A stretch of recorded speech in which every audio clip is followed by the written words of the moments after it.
세상에는 상식에 어긋나는 행동을 하는 사람이 존재한다. 그들은 평소에는 절대 어울리고 싶지 않은 사람이다. 하지만 인간은 실수하기 쉽다. 땅에 오물이 있으면 피하겠지만 때로는 피하지 못할 때도 있다. 오물인 줄 모르니까 피하세요. 가장 어려운 건 오물을 안 좋아하는 것 같아요. 제 이름은 루비이고 부모님이 지어주신 루비라는 섬세한 이름에도 불구하고 29세 약사입니다. 어릴 때부터 키가 꽤 컸어요. 5피트 7인치로 컸어요. 직장 동료들보다 머리도 하나 더 크네요. 이목구비는 뚜렷하고 귀여움이 부족하지만 저 같은 사람도 좋은 점을 찾았어요. 매치 나는 약국과 같은 건물에서 일하는 남자와 결혼했다. 내가 일하는 그의 이름은 조시 30세 사업가. 그는 밝고 차분한 성격의 신사다. 조시가 약국에 와서 조시의 직접적인 도움을 구한 후 우리는 커플이 되었다. 상사가 허리 부상으로 들어왔어. 내가 일하는 약국에는 대부분 나이가 많고 키가 큰 여성들이 근무하고 있다. 동료들 사이에서 이상하게 존경을 받고 있다. 26세 후배 크리스탈은 여자로 자란 게 특히 눈에 띈다. 학교 크리스탈은 나 같은 키 큰 여자를 존경한다. 루비, 오늘은 같이 술 한잔하자. 반짝이는 눈으로 나를 초대한 크리스탈에게 사과했다. 미안, 오늘은 남편과 함께 부모님 집에 가야 해서. 내 이유를 듣고 동생에 대한 이야기야. 크리스탈은 이해하며 미소를 지었다. 오, 동생 약혼 맞음. 축하해. 후배의 순진한 축하 통찰력. 크리스탈 눈치채고 걱정하는 표정에 나도 모르게 한숨이 나왔다. 그녀를 속이려고 웃는 얼굴로 그런 표정은 아닌 것 같은데 그냥 동생 약혼자 크리스탈과의 문제일 뿐이다. 약국에 일할 때부터 지도를 받아왔기 때문에 후배들 사이에서 지나치게 애착을 갖고 있다. 조시와 결혼할 때도 울면서 축하해주니까 그런 후배가 있어서 돌아가는 길에 고민한 것도 안다. 약국 크리스탈이 나에게 낮은 목소리로 물었습니다. 당신의 부모님은 당신 동생의 약혼자가 내가 준 목표를 달성했다는 것을 깨닫고 좋아하지 않는 것입니까? 아빠는 내 동생의 약혼자가 이상하다고 주장합니다. 우리 집에는 엄마가 이미 돌아가셨기 때문에 이제 아빠만 계십니다. 아버지는 항상 미소를 지으시고 내 결혼을 전적으로 지지하셨지만 그는 내 형제 프레드릭의 결혼을 주저했습니다. 내 형제 프레드릭은 26살입니다. 엄마가 돌아가신 이후로 크리스텔과 같은 나이입니다. 아버지는 홀아버지였고 저는 엄마를 대신하려고 노력했습니다. 그래서 프레드릭과 나는 항상 좋은 형제 관계를 유지해왔습니다. 프레드릭은 항상 똑똑하게 학교에서 1등을 했습니다. 그는 명문대학을 졸업하고 지금은 대기업에 근무하고 있습니다. 그는 진지하고 성실한 청년입니다. 학업에 집중하고 약간 경직된 그는 여성과의 데이트 경험이 별로 없었습니다. 그 후 프레드릭은 사랑에 빠졌습니다. 그의 애정의 대상은 같은 대기업의 리셉션 데스크에서 일하는 여성이었습니다. 그녀의 이름은 AGN입니다. 24세입니다. 미모 그녀도 프레드릭에게 반했고 그들은 나에게 의지하는 프레드릭과 데이트를 시작했다. 그의 여동생이 나에게 그녀의 첫 소개를 해주자 그들은 프레드릭과 데이트를 시작했다. 아그네스는 매력적이고 사랑스럽고 명랑했다. 그녀는 너무 섬세하고 순수해서 내가 약사라는 것을 알았을 때 프레드릭이 왜 그토록 반했는지 이해할 수 있었다. 그 사람이 정말 대단하다고 했어. 난 내가 너무 똑똑하다는 걸 존경해. 그녀는 순진하고 평온하고 사랑스러운 아가씨로 나왔어. 아빠가 이렇게 다정한 며느리를 갖게 된다면 정말 대단할 거라고 생각했어. 난 그것에 대해 의심의 여지가 없었지만 아빠는 나를 이렇게 불렀어. 프레드릭이 에그니스를 집에 데려오자마자 나는 아버지가 그의 아들이 사랑스러운 약혼자를 집에 데려온 것에 대해 기뻐할 것이라고 예상했지만 아버지는 전화로 목소리를 낮추었습니다. 에그니스가 의심스러운 것 같습니다. 나는 그녀에 대해 나쁜 감정을 가지고 있습니다. 심지어 아버지조차도 보통 솔직한 행복을 말할 수 없었습니다. 프레드릭을 바라보며 아버지는 구체적인 이유가 없었지만 그녀가 아버지의 걱정을 덜어주기 위해 의무라고 소름 끼친다고 느꼈습니다. 나는 자시와 함께 집에 가기로 결정했습니다. 믿을 수 없습니다. 내가 결혼했을 때 자신은 아버지 덕분에 아버지의 과잉보호에 대해 내가 웃는 것을 들었습니다. 크리스탈은 눈살을 찌푸렸습니다. 나도 그 여자가 마음에 들지 않습니다. 여자 학교 청순하고 사랑스러운 미인은 보통 최악이야. 조심해. 고마워. 조금은 싫더라도 명심할게. 크리스탈의 이론이 얼마나 정확한지. 퇴근 후 남편과 함께 부모님 집으로 향했다. 조시 바쁘게 만들어서 조시가 시간을 내서 미안했어요. 아빠의 걱정에 대해 사과하면서 조시는 친절하게 걱정하지 말라고 했어요. 코디는 그냥 뭔가 걱정이 있는 것 같아요. 조시가 집에 있는 아빠에게 가져갈 선물을 침착하게 골랐어요. 조시의 어머니도 돌아가셨어요. 일찍 그를 할아버지에게 맡기고 시아버지는 우리가 거의 본 적이 없는 매우 바쁜 사람이었지만 그는 조시의 아버지처럼 존경할 만한 사람이었습니다. 그는 나를 루비루라고 부르고 나를 매우 좋아합니다. 모리스는 딸을 원하며 종종 선물을 보냅니다.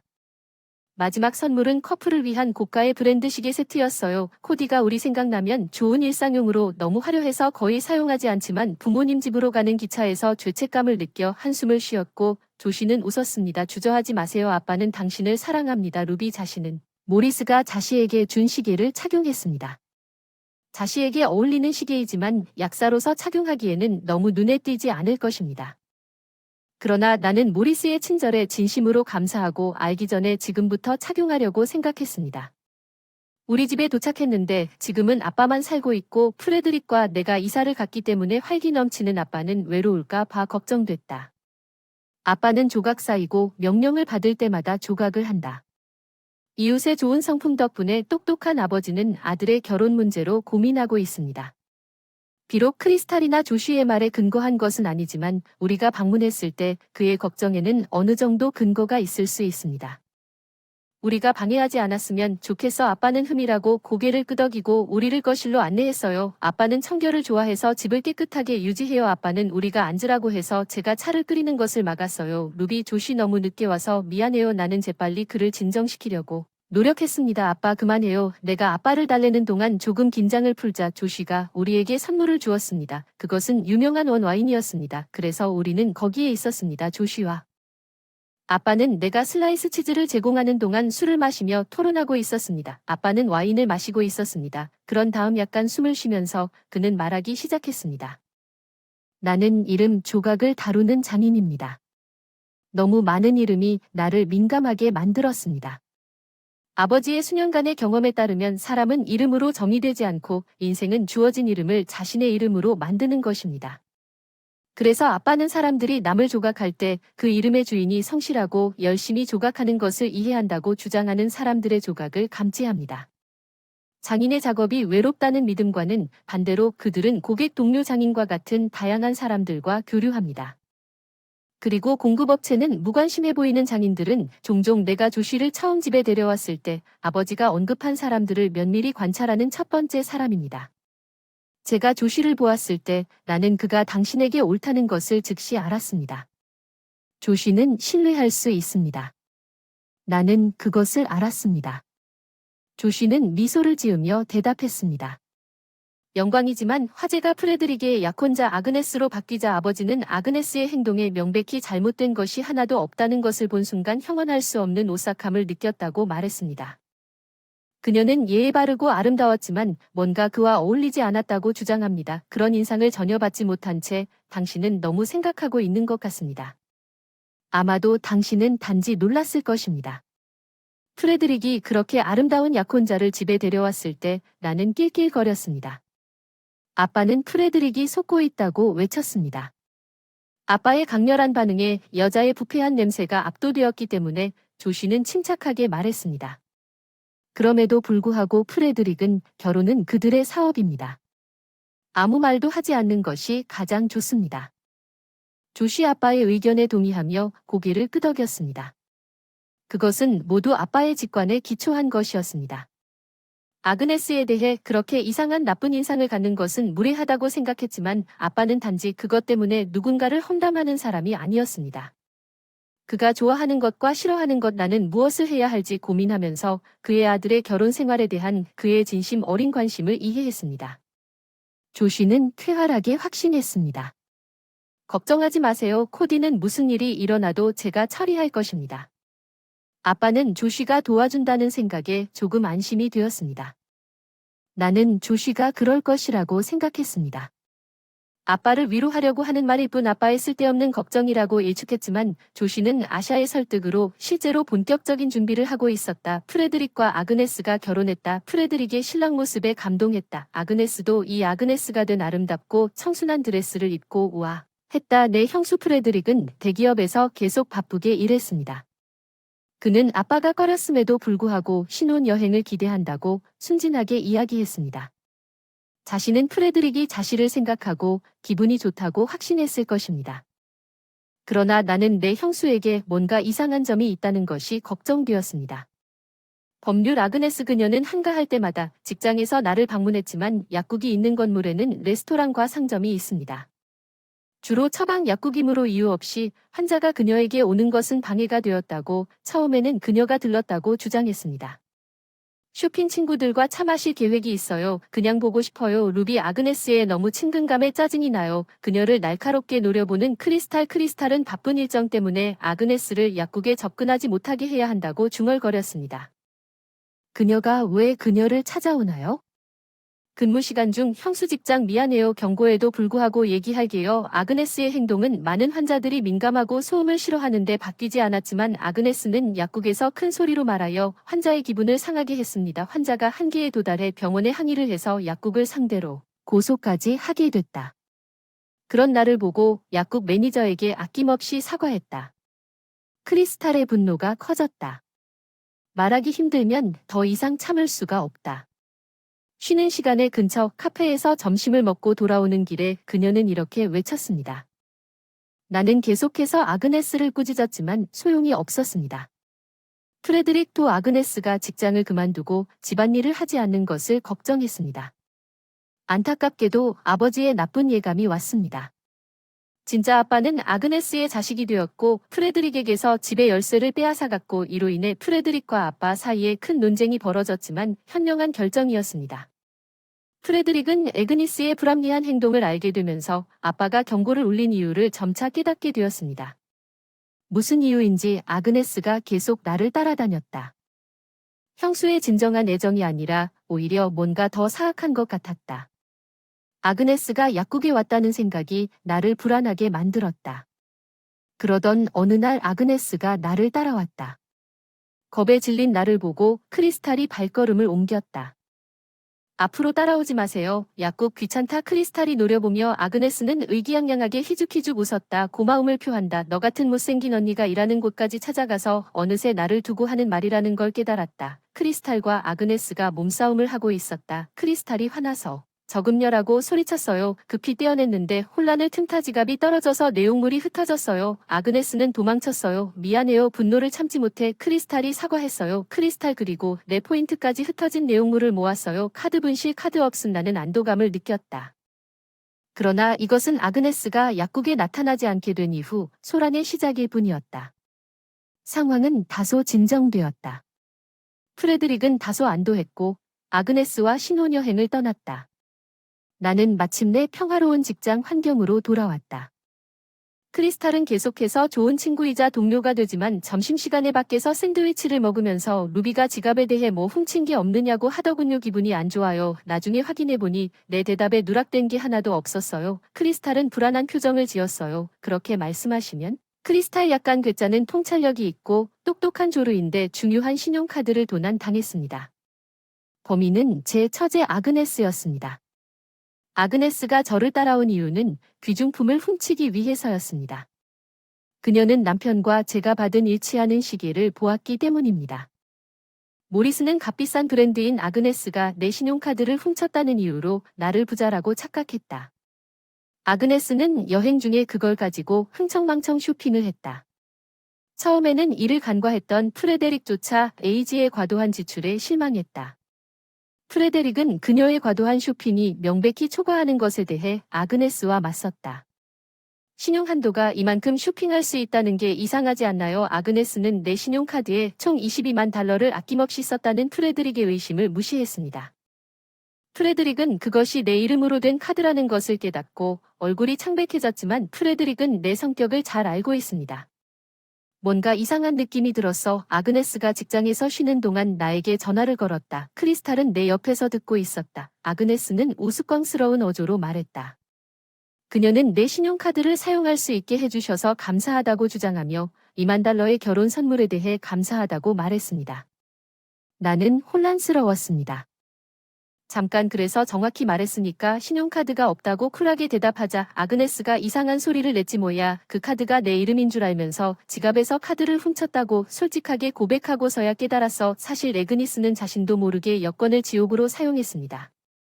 즉, 그 카드는 내 이름으로만 모리스에 의해 관리되었습니다. 나는 보통 그것을 가지고 다니지 않았습니다. 나는 신용카드보다 전자화폐 결제를 선호했지만 모리스는 내가 자시와 결혼할 때 나에게 하나를 주겠다고 고집했습니다. 루비가 필요할 때 사용하세요. 청구서는 내 계좌로 들어갑니다. 그는 진심으로 웃었다고 말했습니다. 저는 모리스의 계좌를 애원하는 것은 꿈도 꾸지 못했기 때문에 결코 사용하지 않았습니다. 저는 그 존재를 거의 잊어버렸습니다. 이것은 자시가 애그니스에 대한 아빠의 직관을 진지하게 받아들인 전략이었습니다. 사용하지 않은 신용카드가 미끼로 갱신되었지만 한 번도 사용하지 않은 함정 그는 애그니스에게 그 존재를 암시하여 그녀가 그것을 훔치도록 유도했습니다. 자시가 몰래 들어와서 나도 모르는 사이에 내 지갑에 넣은 분실된 신용카드에 대해 당황하지 않는 것은 자연스러운 일이었습니다. 나는 애그니스가 신용카드를 발견하기 전에 내 지갑을 보여주었고 크리스텔과 애그니스가 난투에 빠졌을 때 그것을 훔칠 기회를 기다렸습니다. 나는 그들을 막기 위해 개입했습니다. 그때 지갑이 떨어졌고 그녀는 그것을 가져갔습니다. 애그니스는 자시의 손에 완벽하게 빠졌습니다. 내가 이것을 그녀에게 설명했을 때 애그니스는 반항적인 어조로 대답했습니다. 나는 잘못한 것이 없습니다. 당신의 시아버지는 $200,000만 지불하면 됩니다. 나는 모리스가 당신이 알 수 없는 당신의 오용에 대해 알고 있는 상황의 심각성을 모른 채 침착하게 그녀에게 알렸습니다. 실제로 약국이 있는 인상적인 건물은 모리스의 회사 건물입니다. 자신은 모리스의 작업을 지원합니다. 모리스와 자신은 모두 진지한 사업가이자 신사이지만 동시에 전략가이기도 합니다. 게다가 모리스는 사람들과의 상호작용까지 폭넓은 관계를 맺고 있습니다. 그런 교활한 거물이 관리하는 신용카드를 오용하여 법의 변두리에서 활동하는 사람은 잘 끝나지 않을 것입니다. 모리스는 아그네스가 돌아오자마자 그의 부하들이 공항을 지켜보고 있다고 말했을 때 아그네스를 억류하려고 전적으로 노력했습니다. 아그네스의 목소리는 앞으로 무슨 일이 일어날지 떨렸습니다. 나 잘 모르겠어 차갑게 대답하자 별로 신경 안 써 아그네스는 스스로 화를 냈다. 그녀는 남편 프레드릭이 돈을 갚겠다고 소리쳤지만 그것은 불가능했다. 프레드릭은 아빠에게 저항했지만 조시의 설득과 존재감에 굴복했다. 결혼 등록 의미 결혼식 후에도 그들은 여전히 낯선 사람이었습니다. 프레드릭이 애그니스를 두고 집으로 돌아왔다는 사실을 알고 애그니스는 프레드릭이 그녀를 버렸다는 사실을 알고 울부짖었습니다. 그녀의 울음소리가 커져서 전화를 끊으려고 했지만 크리스텔이 전화를 빼앗았습니다. 크리스텔은 흐느끼는 애그니스를 거칠게 일축했습니다. 당신 책임입니다. 크리스텔이 전화를 돌려준 후 당신은 그럴 자격이 있습니다. 내가 전화를 끊었습니다. 크리스텔은 애그니스 같은 여성에 대해 개인적인 원한이 있습니까? 그녀는 내 질문에 미소를 지었고 그래서 내 형제 프레드릭의 결혼은 피에스코로 프레드릭이 끝났습니다. 훔친 카드의 무단 사용으로 아그네스를 고소했습니다.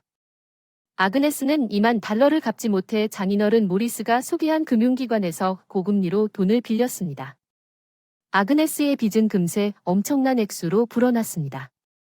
지칠 줄 모르고 아침부터 갚으려고 했지만 그녀는 불이행하고 도망치려다 붙잡혔는데 지금은 해외에서 일하고 있는 것 같습니다. 어떤 직업을 가지고 있는지 모르겠습니다. 프레드릭이 결혼 문제로 아버지와 다투었지만 자시가 중재하여 화해했고 우리 가족은 다시 정상으로 돌아왔습니다.